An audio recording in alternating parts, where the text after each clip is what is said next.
All right, welcome. Today, we're going to do something really important. We're taking some of the most critical rules from the National Electrical Code and turning them from just, words on a page into actual life-saving habits out on the job site. So let's get right into it.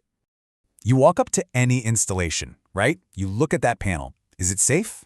Well, you can't just guess. That's not a question you answer with a gut feeling. The answer is found in the code. The NEC isn't some dusty old rulebook we're forced to use. It's literally the blueprint for safety and for being a true professional in this trade. So, here's our game plan for today. First, we're going to talk about why the code is the language of safety. Then, we'll get into how to decode equipment labels, what they're really telling you. After that, we'll cover the crucial topic of working clearances and explore why neat work is, without a doubt, safe work. And to wrap it all up, we'll see how to transform all this knowledge from just code into true craftsmanship. Okay, first things first. Let's build our foundation, the language of safety. This is all about why that codebook is honestly more important than any other tool you've got in your bag. Think about it like this. The NEC is basically the rules of the road for electricity. Imagine driving with no stop signs, no speed limits, no lanes. It would be total chaos, right? Well, that's what electrical work would be without the code. It gives us a shared, predictable standard that keeps everyone, from us, the installers, all the way to the people using the building, safe from fire and shock. And speaking of standards, that brings us to our very first specific rule, which is the bedrock of all this, NEC 110.3b. We're talking about listing and labeling. Safety really starts right there, on the equipment itself. So what does it actually mean when a piece of equipment is listed? Well, it means a recognized third-party lab, think UL or ETL, has put that product through the ringer. Seriously. They've tested it against tough safety standards to make sure it's not going to fail in some dangerous, unexpected way. It is your #1 guarantee of quality and safety before you ever install it. Now, this right here, this is your field inspection checklist. Every time you pick up a breaker, a disconnect, any component, you should be looking for these 4 things. Is there an official mark? Do you know exactly what the product is and its ratings? Is the manufacturer clear? If any of this is missing, you can't install it. It is that simple. Okay, so we've confirmed our equipment is safe. Now what about creating a safe space to work with it?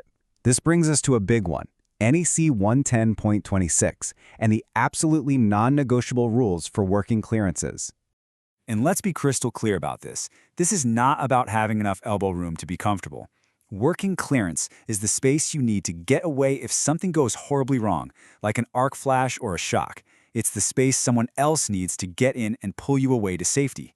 This is, and I'm not exaggerating, a life or death measurement. And this table right here from the code shows us exactly what's required. So let's break it down. For most systems up to 600 volts, you need at least 3 feet, always. But look how that distance grows. Condition 1 is your best case scenario. You've got an insulated wall or just open space behind you. Condition 2 is more dangerous. Now you're working in front of something grounded, like a concrete wall. And condition 3, well, that's the most hazardous. That's when you're caught between 2 pieces of energized gear. See how the code demands more space as the risk goes up? It makes perfect sense. So how do you apply this on the job? It's a simple 4-step process. Know your voltage. Figure out your condition, 1, 2, or 3. Find that distance on the chart, and then physically mark that space. Use tape, use cones, whatever you have to do to make that safety zone visible and absolute. And nothing gets stored in that space, period. Okay, moving on. We get to a rule that really connects safety directly to having pride in what you do. NEC 110.12. This is the one that says all our work has to be done in a neat and workmanlike manner. Just that one sentence, but man, is it powerful. This is the code's way of telling us that our craftsmanship is, in itself, a safety feature. It's the foundation of a reliable, long-lasting installation. Let's see what that looks like in the real world. This comparison says it all, doesn't it? Sloppy work literally creates hazards.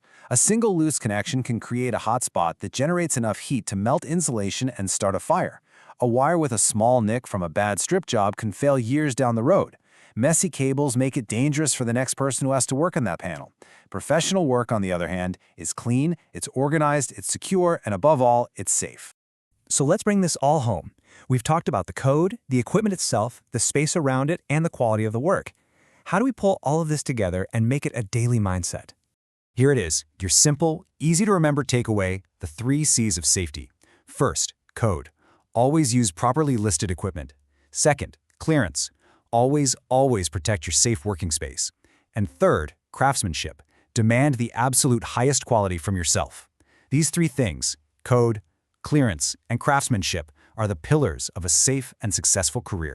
And I want to leave you with this final thought. Everything we talked about today, the NEC, it's the minimum standard for a safe installation.